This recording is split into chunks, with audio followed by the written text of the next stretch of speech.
Selamat malam. Kali ini saya akan mempresentasikan proposal saya tentang penjualan berbasis online untuk menghadapi persaingan di era global. Presentasi ini untuk tugas mata kuliah e-bisnis Universitas Siber Asia. Baik, kita mulai.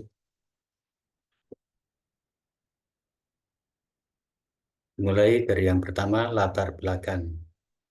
Di era digital ini, semuanya serba mudah. Banyak kemudahan untuk mengakses internet. Tidak seperti tahun-tahun di awal 2000-an masih agak susah, apalagi 90-an, bahkan 80-an.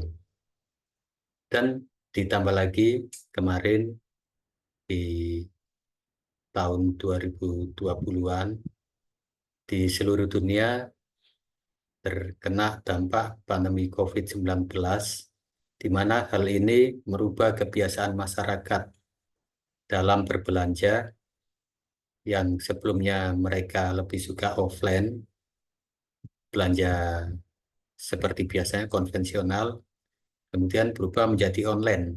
Karena saat itu kita tidak diperkenankan untuk berkumpul atau ke tempat-tempat keramaian. Sehingga kebiasaan masyarakat berubah. Lebih suka di rumah dan segala sesuatunya lebih suka dilakukan secara online. Dan hal tersebut menyebabkan banyak sekali sektor, baik sektor wisata maupun perdagangan yang mengalami perubahan karena terkena dampak ini, dampak perubahan sikap masyarakat ini. Kemudian identifikasi masalah. Bagaimana mempertahankan bisnis di tengah perubahan kebiasaan masyarakat saat ini?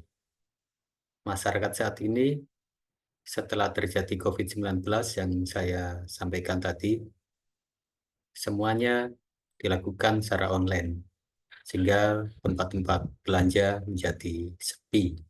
Banyak toko-toko tutup, bahkan mal-mal yang sebelumnya ramai, seperti kalau di Jakarta Plaza Semanggi, dulunya ramai dan sekarang menjadi sepi. Hampir tidak ada yang mengunjungi tempat tersebut. Untuk proposal ini, saya batasi pada permasalahan jual beli, rumusan masalah, bagaimana strategi yang akan dilakukan atau yang dapat kita lakukan, yaitu melakukan inovasi penjualan secara online dengan tetap memperhatikan kemauan pelanggan dan menjalin hubungan baik dengan para pelanggan. Jadi meskipun kita online, tidak bertemu langsung dengan para pembeli, tapi kita harus tetap memperhatikan kemauan mereka. Dan kita menjalin hubungan baik dengan mereka. Karena bagaimanapun mereka adalah pelanggan kita. Kemudian, apa kelebihan dari bisnis online? Bisnis online ini tidak terbatas pada waktu dan tempat. Jadi meskipun pada malam hari, asal ada internet, para pelanggan ini dapat melakukan transaksi pembelian. Seperti kalau misalnya saya sebut satu merek, Shopee misalnya, jam 12 malam biasanya orang-orang menunggu. Oh, di sini nanti ada diskon. Nah, jadi biarpun malam hari, mereka dapat melakukan transaksi. Tidak seperti penjualan secara konvensional.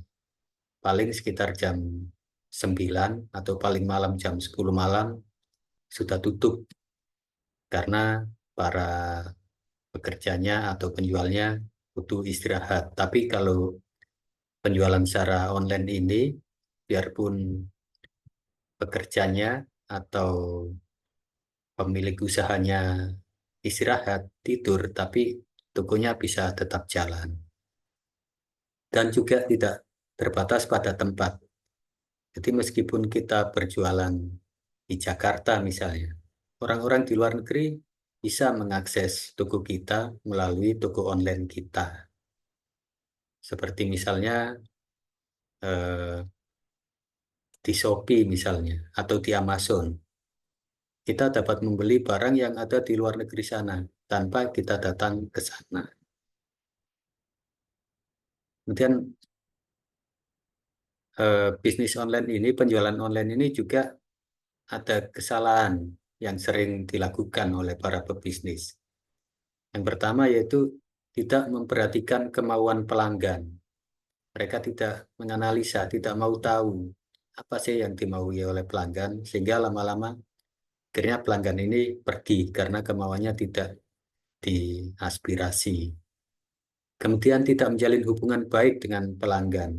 Dianggap pelanggan orang yang beli, kemudian setelah transaksi sudah.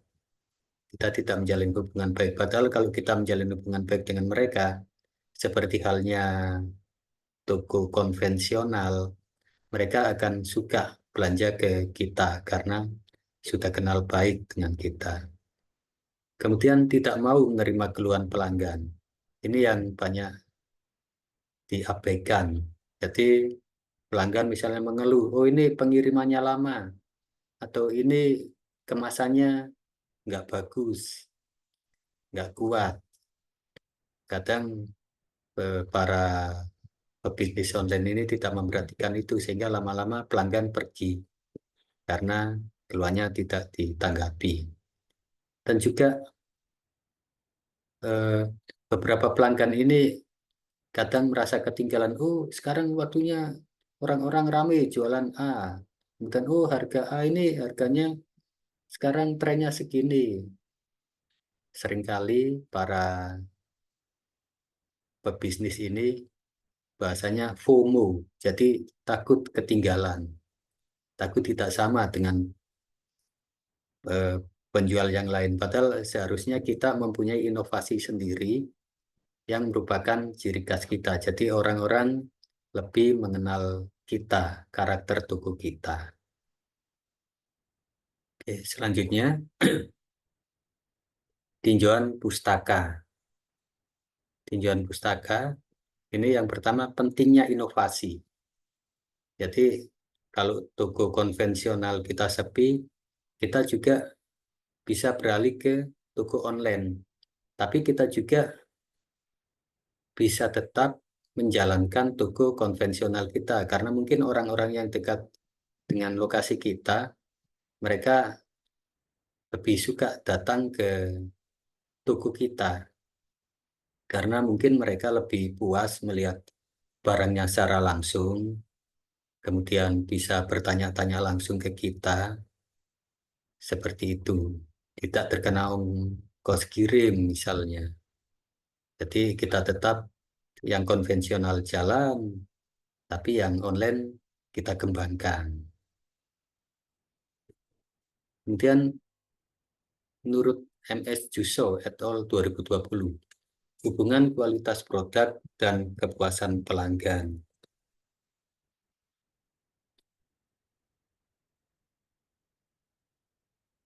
Hubungan menurut MS Jusso ini, eh, menurut MS Jusso ini, selain kualitas produk, seorang pebisnis harus mampu melakukan inovasi untuk lebih mengenalkan usahanya kepada masyarakat secara lebih luas. Jadi menurut penelitian yang dilakukan, dia mendapatkan temuan yang menunjukkan bahwa hubungan antara kualitas produk dan kepuasan pelanggan adalah signifikan, di mana tingkat signifikannya adalah 0,001 yang lebih kecil dari 0,05. Dengan demikian, hasil hipotesis dari penelitian ini diterima.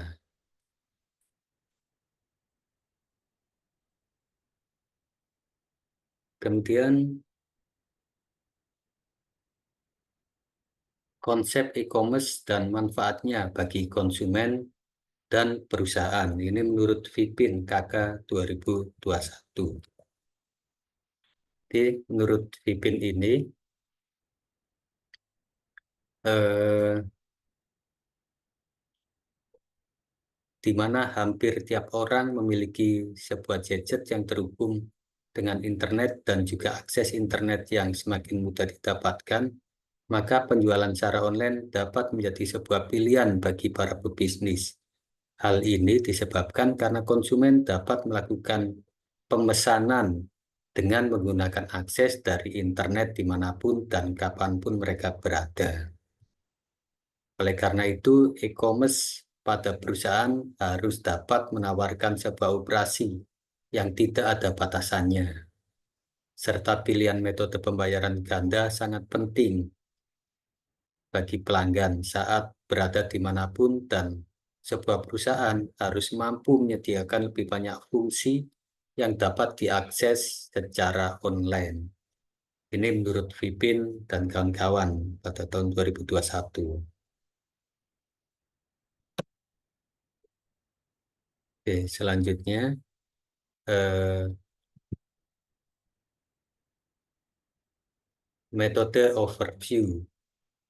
Metode overview ini ya, yang pertama dimulai dari begin, yaitu mencari dukungan masyarakat. Kemudian mengidentifikasi tujuan bisnis kita. Kemudian mengidentifikasi tim yang bekerja. Kemudian melakukan proses perencanaan. Itu di begin di awalnya. Kemudian dilanjutkan dengan diagnosa. Yang perlu didiagnosa yaitu tren yang sedang terjadi. Di pasaran ini sedang terjadi apa? Kemudian ada kejadian apa? Itu yang kita diagnosa. Kemudian dokumen lingkungan dan diagnosa kekuatan. Kekuatan kita ini seberapa? Dan lingkungan sekitar kita kayak gimana? Itu yang kita diagnosa. Kemudian identifikasi pelaku kepentingan dan diagnosa proses. Seperti misalnya kepentingan untuk perizinan, kemudian untuk hal-hal yang menyangkut bisnis kita. Kemudian develop. Develop ini yang pertama, perhatikan kebutuhan perusahaan, kebutuhan operator, kebutuhan pemakai, dan kebutuhan teknis. Kemudian yang B, mengembangkan strategi e-bisnis dan metrik untuk mengukur keberhasilan dan kemajuan dari strategi. Jadi kita ukur apakah strategi yang kita terapkan ini sudah tepat dan kemajuannya sampai di mana. Kemudian define, itu menentukan peluang dan menentukan prioritas. Jadi kita lihat kira-kira ada peluang apa. Kemudian yang menjadi prioritas kita ini siapa? Apakah kalangan atas atau kalangan menengah dan sebagainya. Kemudian determine. Itu pertama tentukan dampak ke arsitektur aplikasi bisnis, infrastruktur teknis, proses bisnis, sistem informasi proses, dan orang atau organisasi yang terlibat. Kemudian tentukan biaya analisis, manfaat, serta roadmap untuk mendapatkan strategi. Dan yang C, mendapatkan persetujuan pada rencana bisnis. Kalau rencana bisnis kita disetujui, kita jalankan. Setelah itu, kita desain. Yang pertama, desain tampilan dan nuansa yang diperlukan. Ini penting ya kalau toko online. Orang kadang melihat desain dari tampilan toko kita kok seperti ini, ruwet, atau tidak menarik, itu membuat para pelanggan tidak mau lagi datang ke kita. Tapi kalau desainnya bagus, kemudian gampang untuk melakukan transaksi, tentu para pelanggan lebih suka. Kemudian desain perubahan yang dibutuhkan untuk aplikasi dan keamanan. Ini apa saja yang perlu diubah, baik dari aplikasinya atau keamanannya. Karena kalau toko online ini kan melalui internet, rentan dengan serangan siber. Jadi jangan sampai para pelanggan kita ataupun kita sendiri diserang oleh para penyerang siber ini. Misalnya pelanggan tertipu, oh ternyata mereka sudah membayar, tapi nggak sampai ke kita, uangnya diambil oleh para hacker ini. Atau kita mengirim barang, seolah-olah ada yang pesan, tapi belum dibayar. Tapi di data kita, di aplikasi kita, terdata sudah dibayar, padahal belum. Jadi jangan sampai terjadi seperti itu. Kemudian deliver, menyampaikan strategi dan desain. Strategi kita sampaikan, juga desainnya. Kemudian mempromosikan dan memasarkan bisnis kita ini. Kemudian kita juga perlu melakukan discuss. Discuss ini untuk mendapatkan umpan balik. Apa sih yang dimaui oleh pelanggan dan bagaimana sih penilaian bisnis kita dari para pelanggan kita, apa yang kurang. Itu nanti bisa kita perbaiki. Itu menentukan tindakan yang diperlukan. Oke, ini penelitian ini akan kami lakukan dalam 1 semester, di mana yang pertama dimulai dari bulan September, kemudian pada bulan Oktober kita sudah mendapatkan data. Setelah itu kita jalankan lagi November, Desember. Desember kita sudah menemukan masalah, sudah menemukan permasalahannya, apa yang akan kita lakukan dan apa aja kendalanya. Kemudian bulan Januari dan terakhir bulan Februari kita sudah dapat memaparkan hasil penelitian kita. Oke, ini daftar pustakanya dari MS Juso, dari Vipin Jain, dan dari Agus Setiawan. Baik, terima kasih. Demikian presentasi saya untuk proposal tentang penjualan berbasis online untuk menghadapi persaingan di era global untuk mata kuliah e-bisnis. Demikian, terima kasih.